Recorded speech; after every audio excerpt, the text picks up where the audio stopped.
네, 벌써 방학 3주가 지났죠? 저희 3주 동안 이제 아이들 지켜보시면서 우리 아이가 정말 잘하고 있는 게 맞는 건지, 아니면 벌써부터 늘어져서, 걱정되시거나 답답해 하시는 부분이 좀 많으실 것 같아요. 그래서 오늘은 남은 방학 어떻게 해야 할까라는 주제로 한번 이야기를 나눠보려고 합니다. 네, 우리 방학 전에 부모가 바라는 방학은 이런 것이었을 거예요. 첫 번째는 늦잠 자지 않고 애들이 좀 일찍 일어나서 좀 규칙적인 생활했으면 좋겠고, 그 다음에 누가 시키지 않아도 스스로 좀 했으면 좋겠고, 아니면 시간 낭비하지 말고 공부 좀 했으면 좋겠다. 이런 걸 좀 원하셨을 텐데, 지금 아이들 지켜보시면 잘 하고 있던가요? 사실 어렵죠? 저희 사실 학창 시절만 생각해도 공부 싫어했잖아요. 아이들 똑같습니다. 그러면 왜 이렇게 어려운 걸까, 애들은? 우리는 이 최소한만 바라는 건데도 왜 이렇게 어려운 걸까? 생각해 보시면 사실 방학 전에는 학교가 정해진 스케줄대로 강제적으로 진행하기 때문에 사실 아이들은 그대로 진행을 하니까 그대로 진행을 하니까 사실은 자발적이지 않아도 어차피 해야 되는 거잖아. 그쵸? 근데 방학이 되면서 강제적인 게 사라지기 때문에 아이들은 일찍 일어날 이유도 없어? 그러니까 늦잠을 자게 되는 거죠. 그런데 방학 때 어머니들께서는 그냥 단순히 애들아, 제발 의미 있게 좀 보내라. 알차게 좀 보내라. 라고 하시지만 아이들은 사실 그 알차게가 뭔데 대체? 나는 자기 관리 능력도 아직 완성되지 않았는데 그 알차게가 뭐고 열심히가 뭔데? 그 기준이 불분명하다는 거죠. 그래서 지금 어머니들께서 해주셔야 될 건 뭐냐면 그 방향을 제시해 주시는 겁니다.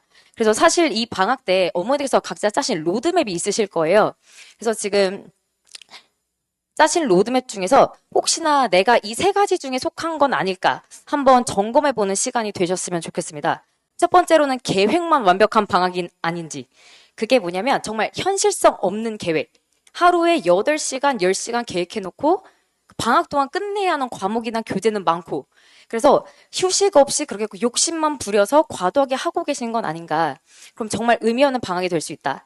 그리고 두 번째로는 제가 부모님들이 준비가 안 된 경우가 조금 있으세요. 그게 뭐냐면 저희가 정규 수업은 5시간이고 특강 수업은 3시간 수업으로 구성되어 있는데 지금 어머니께서는 가끔 상담 진행하시다 보면 우리 아이 5시간 힘들 것 같은데 우리 아이 못할 것 같은데 해서 먼저 걱정을 하시고 우리한테 상담을 요구하시는 경우가 많으세요.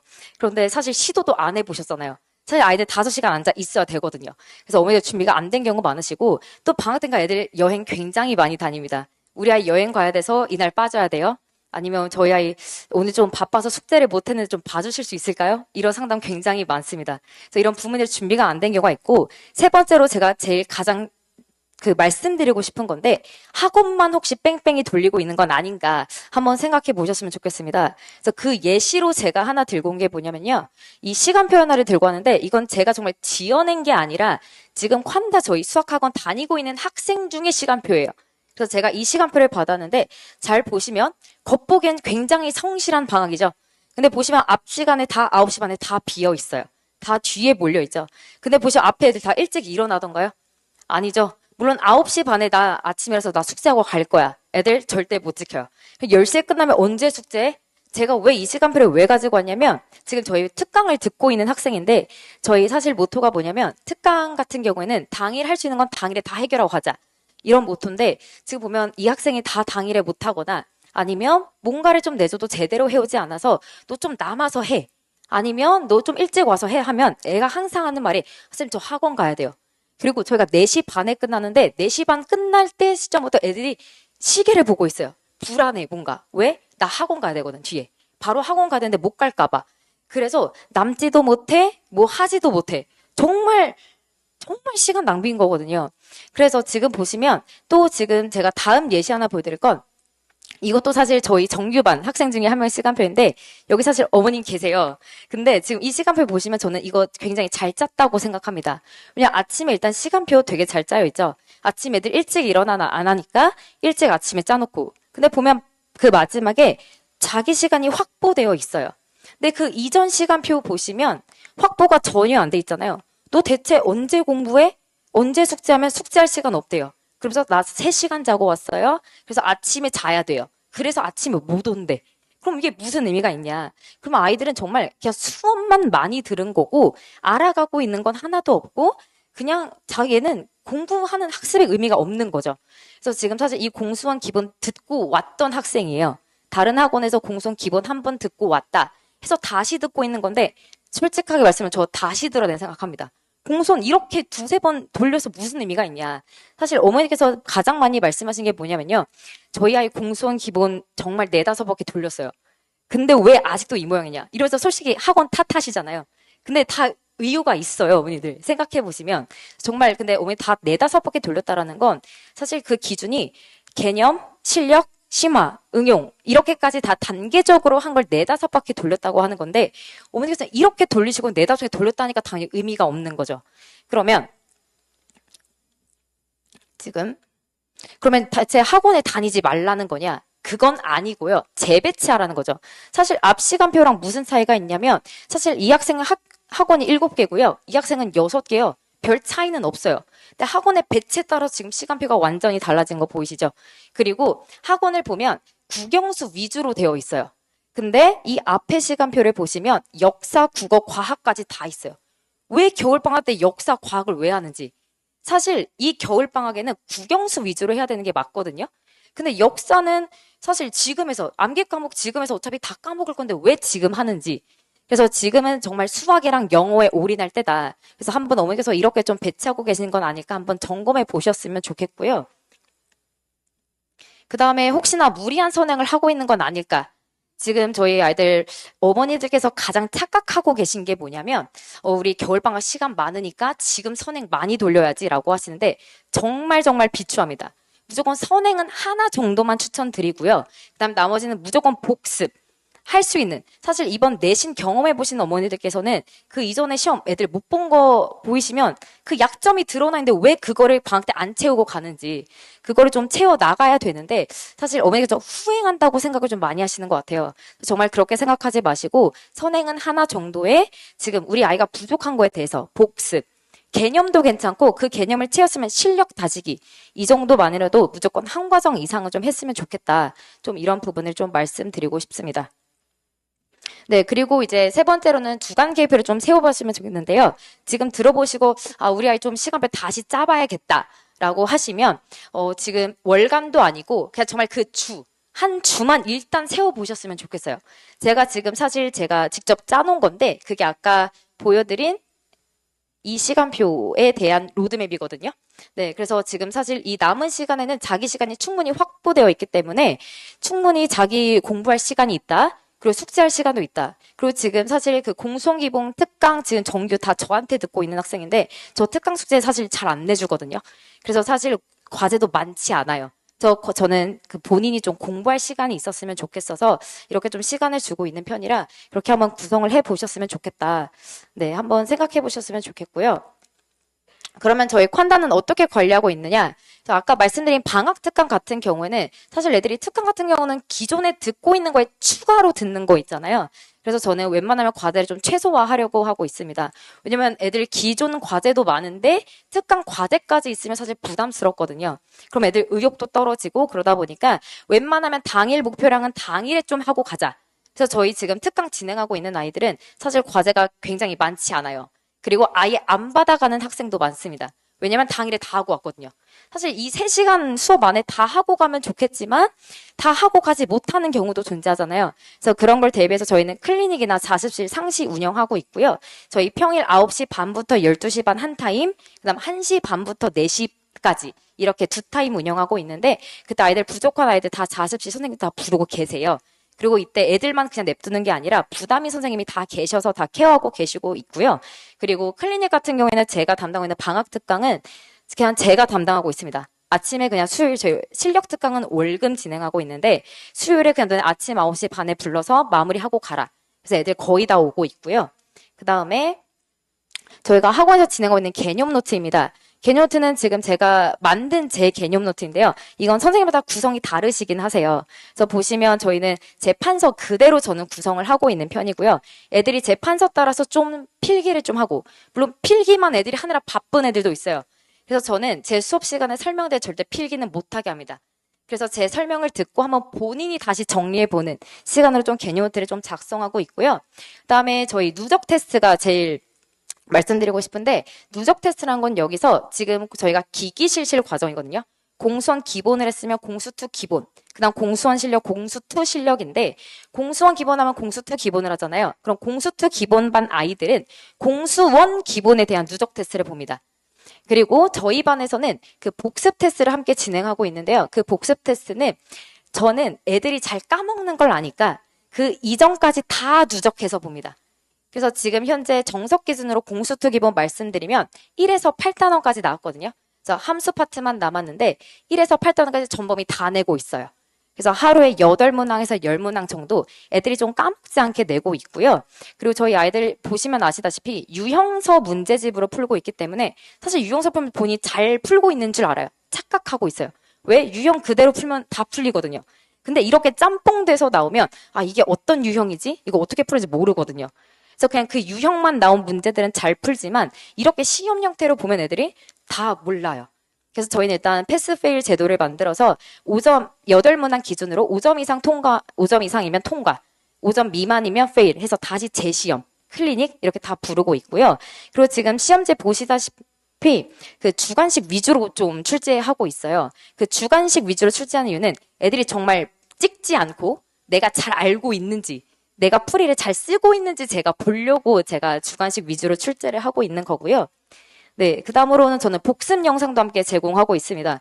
저희 사실 각 반 아이들마다 그 단톡이 만들어져 있어요. 그래서 그 단톡에 잡담 금지, 개인적인 질문만 가능한데 거기에 저희가 항상 수업 영상을 녹화하고 있어요. 그래서 제가 수업 영상 애들 복습 다시 할 수 있게끔. 그래서 애들이 요구하기도 해요. 제가 오늘 솔직히 저 진짜 하나도 이해 안 되는데 좀 영상 보내주실 수 있으세요? 그럼 저희는 그래서 아이들마다 그 단톡에 저희 수업 끝나면 항상 이렇게 영상을 보내주고 있고요. 그럼 아이들이 안 볼 것 같지만 잘 보고 있어요. 그래도 조회수 보면 나름 있어요. 정말 보고 있다는 의미니까. 그래서 이렇게 해서 저는 아이들이 잘 보고 있구나를 좀 판단하고 있고요. 그 다음에 채점 같은 경우에는 저는 학생에게 절대 맡기지 않습니다. 그래서 저는 정말 이 모든 아이들 제가 직접 다 채점하고 있고요. 사실 처음에는 애들한테 맡겨도 봤어요. 네, 맡겨도 봤는데 애들 사실 잘 못해요, 채점. 나는 숙제를 안 해서 숙제 그냥 채점하기 급급해서 본인이 다 그냥 문제 그대로 풀이라고 적어놓고 답만 체크하고 다 맞아왔다고 체크하더라고요. 그래서 그게 전 너무 열받아서 전 채점도 애들한테 직접 맡기진 않고요. 그리고 모두에게 같은 수업하지만 저희는 학생마다 다른 관리 좀 하고 있습니다. 대표적으로 아까 말씀드렸던 퀀다 하면 서킷인데요. 서킷 지금 어떻게 지나고 있는지 궁금해하시는 학부모들 많으실 것 같아요. 근데 지금 보시면 이제 선생님마다 애들말에 그 대표 문제를 좀 넣어주거든요. 근데 그 대표 문제를 보시면 저희가 지금 저 풀이 시간, 풀이 과정 다 볼 수 있습니다. 지금 이 한 문제 보면 애들이 난이도 중하인데 지금 22분 동안 풀고 있어요. 그럼 이런 거 다 저기 빨간색 체크돼서 점검해달라. 왜 이렇게 오래 걸리냐? 다 그렇게 체크가 됩니다. 그러면 애들이 사실 보시면 이렇게 다 맞다가 한 문제 틀리네? 그러면 사실 애들마다 나는 이 유형을 잘 풀고 저 유형은 못 푸는데 나는 잘 푸는데 왜 애들이랑 똑같이 풀어야 돼? 그쵸? 그래서 나는 틀린 유형에 대한 약점 문제만 풀겠다라고 해서 이렇게 틀리면 제가 약점 문제 이렇게 뜹니다. 만약에 맞았어, 기본 대표 문제, 그럼 그 학생은 기본 플러스 심화 문제가 나오는 거예요. 그래서 학생마다 내가 맞고 틀리냐에 따라서 어떻게 달라지는지 문제가 그게 차이가 생기는 겁니다. 그래서 지금 이 학생 보시면 대표 문제 풀려서 확인 필요하고 떴고요. 그 다음에 거기에 대한 유사 유형으로 약점 문제가 뜨는 거예요. 근데 지금 이거에서 또 틀려서 또 나온 거거든요. 약점 문제가. 네, 저희 이런 경우 보시면 무조건 초기화 시킵니다. 지금 학생 와서 알고 있는데 제가 이렇게 두 개 뜨면 초기화 시키거든요. 무조건. 초기화 시켜 너 다시 해. 너 다시 풀어. 라고 해서 이렇게 다시 풀리게 하고 있고요. 그리고 저희 풀이 과정 아까 다 볼 수 있다고 말씀드렸잖아요. 다 볼 수 있습니다. 그래서 저희 며칠 전에도 누가 그림을 그려놔서 제가 너 왜 그림 그렸냐 혼냈는데 선생님 어떻게 하셨어요? 그래서 제가 보여줬거든요. 그래서 정말 이렇게 애들 풀이 하나하나 다 살펴볼 수 있어서 어떻게 애들이 잘 풀고 있는지 좀 이렇게 관리도 좀 하고 있습니다. 네, 그리고 저희가 그 신청 폼을 받으면서 미리 궁금한 점 있으신 거 질의응답을 받았는데요. 그 중에서 저희가 가장 많이 나왔던 질문 3가지만 좀 가지고 와봤습니다. 첫 번째로 고등 수학 시작 전에 중등 수학 어느 정도 하고 가야 되냐? 공수원 진도 나갈 것이냐? 아니면 최상위까지 좀 해야 되냐? 좀 많이 궁금해하신 것 같더라고요. 그래서 그 부분에 대해서 좀 말씀드리려고 합니다. 그래서 결론부터 말씀드리면 중등을 심화까지 완벽하게 할 필요는 없다. 근데 고등 수학에 안 흔들리고 갈 정도면 되는데 그게 어느 정도냐? 개념은 100%, 준심하는 80%면 된다. 그럼 그 기준이 뭐냐면 교재로 좀 말씀드리면요. 센 C단계 본인이 혼자 볼 수 있다. 정도면 오케이. 그리고 일품으로 말씀드리면 저희 핵심 기출 고난도 최고 수준으로 이루어져 있거든요. 고난도 자기 혼자 풀 수 있다. 오케이. 근데 거기에 보시면 일품 문제집 보시면 최고 수준이 한 페이지 정도 되거든요. 그러면 그 최고 수준의 두 문항, 정말 꼭 풀어야 될 두 문항 정도 선정해서 그 정도까지. 그리고 블랙라벨로 말씀드리면 스텝 1, 2, 3 있는데 3도 필요 없다. 2까지 해도 괜찮다. 네, 그렇게 좀 말씀드리고 싶고요. 그리고 지금 중등수학에서 이거 모른다면 저는 고등수학 절대 안 했으면 좋겠습니다. 그래서 그 기준을 지금부터 말씀드릴 건데요. 1학년 1학기 문자화식 계산. 정말 단순한 계산. 애들 지금 가르치다 보면 마이너스 곱하기 마이너스가 플러스인지 모르는 애들 많아요. 루트 계산 몰라요, 정말. 그 아이들이 고등수학 하는 건 정말 말이 안 되거든요. 왜 고등수학 계산량으로 다 푸는 문제인데 계산량 이렇게 많은데 저 실수 누적된다? 절대 못해요.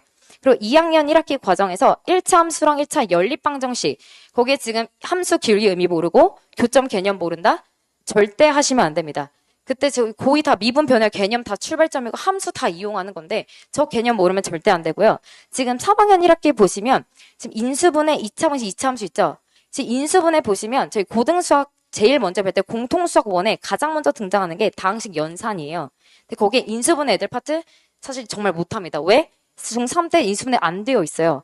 애들 기본적인 곱셈공식 변형조차 안 돼 있으니까 문제 봐도 못 푸는 거죠. 사실 고등수학은 중등수학의 확장인 건데 애들 저기서부터 막히고 있으니까 고등도 안 되는 거예요. 그래서 지금 곱셈공식 변형 모르고 그다음 2차 방정식 판별식 그리고 2차 함수 굉장히 다 사실 고등수학 다 함수거든요. 정말. 근데 그래프 애들 정말 못 그리고요. 그다음 꼭지점 축 못 읽고요. 그다음에 일반형 표준을 바꿔와 못 바꿔와요. 그러면 저는 저 두 개는 정말 2차원 2차 함수 모른다? 고등수학 아예 안 된다고 생각하셔도 괜찮습니다. 정말 이 6가지 중에 하나라도 속하면 저는 이 겨울방학을 선행보다는 좀 다시 중등을 다졌으면 좋겠다. 내가 지금 부족한 부분이 있으면 거기서 다시 다지고 가야 되는 게 맞다. 사실 어머니께서 제일 걱정하시는 게 뭐냐면 우리 아이 너무 느린데 지금 또 후행해도 괜찮을까? 근데 이걸 후행이라고 생각하시면 안 되거든요. 사실은 정말 다지고 가야 된다. 지금 늦지 않았어요. 사실 예비 중이라고 했는데 다 늦지 않았거든요. 그래서 나중에 후회하시기 전에 지금이라도 좀 잡고 가셨으면 좋겠다. 좀 이런 말씀을 좀 전달드리고 싶습니다. 그리고 두 번째로 심화 문제 앞에서 의욕이 없다라고 좀 많이들 말씀하시더라고요. 근데 사실 심화 문제 앞에서 의욕 없는 거 당연하거든요. 왜냐면 어려우니까. 내가 뭘 맞춰야 좀 재밌어서 풀리기라도 하는데 다 틀리니까 재미가 없는 거죠. 그래서 의욕이 없는데 사실 이 아이들은 어디서 시작해야 될지 모르니까 그런 거거든요. 그러면 이 아이들은 어떻게 되면 정답을 맞히라고 하지 마세요. 그냥 입구를 찾아라. 저는 그래서 지금 공수원 실력 특강 진행하고 있는 아이들은 어떻게 하고 있냐면 사실 애들 다항식 연산까지는 스텝 1, 2 다 잘 풀어요. 근데 이제 2차 함수, 2차 방정식 가면서 애들 오답 굉장히 많아지더라고요. 그래서 이번에도 애들이 문제를 풀다 오니까 오답이 너무 많아서 너네 이번에 나 진짜 이 정답을 맞히라는 게 아니라 너네 그냥 한 줄만 써와. 너네 그냥 이 문제 이것도 괜찮아. 단원만 분류해도 돼. 아니면 문제 키워드가 뭔지 동그라미라도 쳐와. 아니면 이 문제 어떻게 접근해야 될까 그 한 줄만 써와라고 숙제를 내줬어 이번에. 나 너네 정답 맞히는 거 안 궁금해. 그냥 너희가 생각하는 게 뭔가 그냥 그것만 써와. 그래서 어머니들께서도 우리 아이가 너무 의욕이 없다라고 하시면 정답을 맞히는 거에 의미를 두지 마시고 그냥 입구만 찾자. 그냥 첫 줄만이라도 써보자. 그렇게 하면 사실 생각 경로가 잡히면서 나중에 결론 도출이 되거든요. 그래서 한번 그렇게 요구를 해보셨으면 좋겠고요. 그다음 마지막으로는 학습 동기 부여가 없다라고 많이 하시는데 제가 봐도 애들 학습 동기 없는 애들 굉장히 많아요. 근데 사실 이 아이들 해도 안 된다는 경험이 너무 많거든요. 내신 다 겪으면서 실패가 너무 많으니까 난 어차피 해도 안 돼. 이런 게 많거든요. 그래서 지금 우리 학습 동기 부여가 없는 아이들은 유형을 좀 생각해 보셨으면 좋겠어요. 첫 번째로는 이렇게 실패 좀 많이 해서 내가 자신감이 없어서라는 애들이나 아니면 두 번째로는 그냥 생각이 없는 애. 나는 성적 관심 없어? 의지 그냥 아예 없어. 이런 아이인 건지 아니면 세 번째로는 그냥 난 엄마가 시키니까 그냥 하기 싫어. 이런 아이인 거 좀 생각해 보셨으면 좋겠는데요. 첫 번째 예를 들어서 그 실패 뭐 많다. 자신감이 부족하다 이런 학생들은 사실 동기보다는 난이도를 좀 조절해 주시면 돼요. 난이도를 좀 조절해서 너무 심화부터 풀리지 마시고 차근차근 개념 응용부터라도 거기서 애들이 좀 맞추다 보면 거기서 자신감이 생기니까 그런 난이도를 조절해주면서 조금씩 올려주시는 게 맞다. 네, 그리고 두 번째로는 그냥 아예 생각이 없는 아이는 그냥 목표를 좀 정해주셨으면 좋겠어요. 너가 그냥 단순히 아무거나 괜찮아. 그냥 일찍 일어나는 거, 이 정도의 목표도 괜찮으니까 그런 목표를 좀 재정비하는 시간을 가졌으면 좋겠고요. 세 번째로는 아까 말씀드린 뭐였을까요? 세 번째 제가 뭘 말씀드렸을까요? 맞아요. 맞아. 시키는 게 그냥 싫어서 이런 아이들은 사실 그냥 어머니께서 선택권을 애들한테 주세요. 그냥 너가 선택해봐라. 정말 지금 가르치는 아이들만 봐도 정말 제가 봐도 그 아이 걱정 많거든요. 선생님, 저 이렇게 해서 정말 고등 잘할 수 있을까요? 라고 하는데 그 아이가 지금 쉬고 있어요. 방학인데 학원을. 저번 주부터 쉬었거든요. 그 이유가 뭐냐면 어머니께서 자꾸 애를 통제하려고 하니까 애가 어긋나는 거죠. 난 그냥 엄마가 시켜서 하기 싫은 거야. 근데 선생님이 시키면 하거든요. 그래서 저는 어머니한테 어머니께서 관여하시지 말라. 그냥 제가 알아서 할 테니까 어머니께 관여하지 마시고 보내달라라고 하는데 애들은 그 어머니가 계속 통제하면 정말 하기 싫거든요. 그냥 사춘기라서. 그러니까 그럴 때는 그냥 아이들한테 선택권을 좀 주셨으면 좋겠습니다. 그래서 저희 지금 이 정도로 제가 좀 준비를 해봤고요. 그래서 이번 방학 뭔가를 좀 많이 하려고 하시지 마시고 그냥 무너지지 않는 방학이 되기를 바라면서 좀 인사를 마치도록 하겠습니다. 감사합니다.